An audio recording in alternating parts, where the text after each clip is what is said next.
Խորհրդարանում պատգամավորները քաղաքական հայտարարությունների համար հատկացված ժամանակը օգտագործեցին տարածաշրջանում անվտանգության մարտահրավերների և համաշխարհային աշխարհաքաղաքականության, Վրաստանում պահպանվող խաղաղության և Գյորգի Գախարյայի դեմ հարուցված քրեական գործի քննարկման համար, իսկ մինչ այդ խորհրդարանի նախագահ Շալվա Պապուաշվիլին ամփոփեց Բուլղարիա կատարած իր այցը, կենտրոնացավ Սևծովյան տնտեսական համագործակցության կազմակերպության խորհրդարանական վեհաժողովի նախագահ Վրաստանի 6 ամսյա ծրագրի վրա։ Վրացական երազանքի պատգամավորները խորհրդարանական ամբիոնից մեղադրեցին Եվրոպային կրկնակի չափանիշների, իսկ ընդդիմության արմատական թևին արտաքին ուժերի հրահանգներով երկրի դեմ գործելու մեջ։ Խորհրդարանական նիստում հանուն Վրաստանի խմբակցության անդամները քննադատեցին իշխող թիմին և հունիսի 20-ի և Չորչանայի դրվագների կապակցությամբ Գյորգի Գախարյայի դեմ հարուցված քրեական գործերը անվանեցին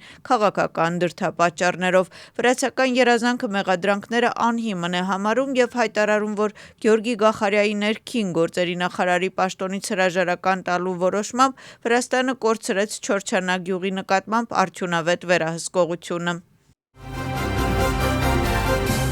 Նոյեմբերի 26-ին Վրաստանի խորհրդարանը հարցապնդմամբ կլսի վարչապետին, ինչպես հայտնի է, Իրակլի Կոբախիձեն կպատասխանի պատգամավորների հարցերին կրթական բարեփոխումների և վրացական երազանքի կողմից պատրաստված Eagle Hills-ի նախագծի վերաբերյալ։ Նախագիծը կմեկնարկվի մի քանի ամսից։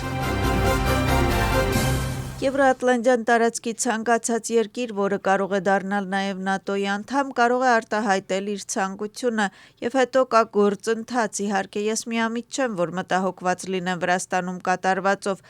ասել է ՆԱՏՕ-ի գլխավոր քարտուղար Մարկ Ռոյտեն։ Նրա խոսքով ՆԱՏՕ-ն համագործակցում է Վրաստանի հետ և նաև մտահոգություն է հայտնում ստեղծված իրավիճակի վերաբերյալ։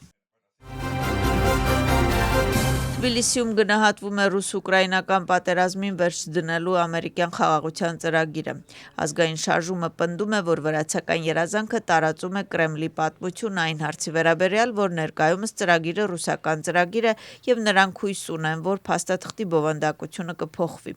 Իշխող թիմը նշում է, որ ընթացիկ գործընթացները լավ ցույց են տվել իրականությունը, որը ստեղծվել է Ուկրաինայի շուրջ։ Աբու Դաբիում ԱՄՆ-ի բանակի նախարար Դեն Դրիսկոլը հանդիպումներ է անցկացնում ռուս բարձրաստիճան պաշտոնյաների հետ խաղաղության ծրագրի շուրջ։ Այս մասին հաղորդում է CNN-ը հղում անելով ամերիկացի բարձրաստիճան պաշտոնյային։ Աղբյուրի փոխանցմամբ Դեն Դրիսկոլը արդեն իսկ հանդիպումներ է անցկացրել նոյեմբերի 24-ին և հանդիպումները կշարունակվեն նաև այսօր։ Այս փուլում անհայտ է, թե ովքեր կընդգրկվեն ԱՄՆ-ի և Ռուսաստանի պատվիրակություններում, սակայն ըստ բարձրաստիճան պաշտոնյայի, Դրիսկոլը ԱՄՆ-ի պատվիրակության ամենաբարձրաստիճան ներկայացուցիչը կլինի։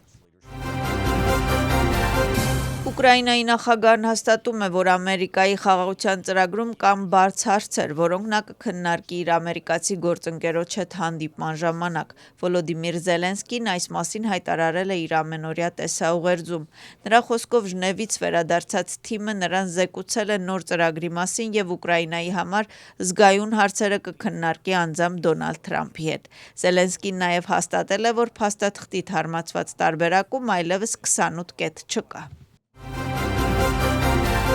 Սպիտակ տունը հաստատում է, որ Ուկրաինայի և Միացյալ Նահանգների նախագահների միջև հանդիպումը ընթացիկ շաբաթ չի կայանա։ Ինչպես Սպիտակ տան Բաքում հավաքված լրագրողներին ասել է Սպիտակ տան մամուլի քարտուղարը, հանդիպումը հավանաբար ընթացիկ շաբաթ չի կայանա, սակայն իրադարձությունները բավականին արագ են փոխվում։ Ինչ վերաբերում է Ժնևում կայացած հանդիպմանը, Լևիթը նշել է, որ բանակցությունները արդյունավետ են եղել։ Թբիլիսիում Համաշխարհային բանկը միջոցառում է անցկացրել Վրաստան դեպի բարձր եկամուտ խորագրով։ Մասնակցել են տնտեսական շրջանակների և մասնավոր հատվածի ներկայացուցիչներ։ Ինչ առաջնահերթություններ պետք է սահմանի Վրաստանը, որպեսզի միջին եկամուտ ունեցող երկրից բարձր եկամուտ ունեցող երկրի շարքը անցնի։ Ըստ Համաշխարհային բանկի ներկայացուցչի, դրա համար պետք է ավելի շատ ներդրումներ կատարել ժամանակակից տեխնոլոգիաների և նորարարությունների ոլորտում։ Մայրաքաղաքում շարունակվում է էլեկտրական մեքենաների լիցքավորիչների տեղադրումը, այս անգամ լիցքավորիչը տեղադրվել է Թբիլիսիի համերկասրահին հարակից տարածքում։ Թբիլիսիի քաղաքապետարանը բացատրում է, որ մայրաքաղաքում էլեկտրական մեքենաների լիցքավորիչների ցուցակի կազմակերպումը նպատակ ունի ստեղծել էկոլոգիապես մաքուր եւ ժամանակակից տրանսպորտային չափանիշ։ Ընդհանուր առմամբ մայրաքաղաքում նախատեսվում է տեղադրել էլեկտրական մեքենաների 198 արագ լիցքավորման կայան։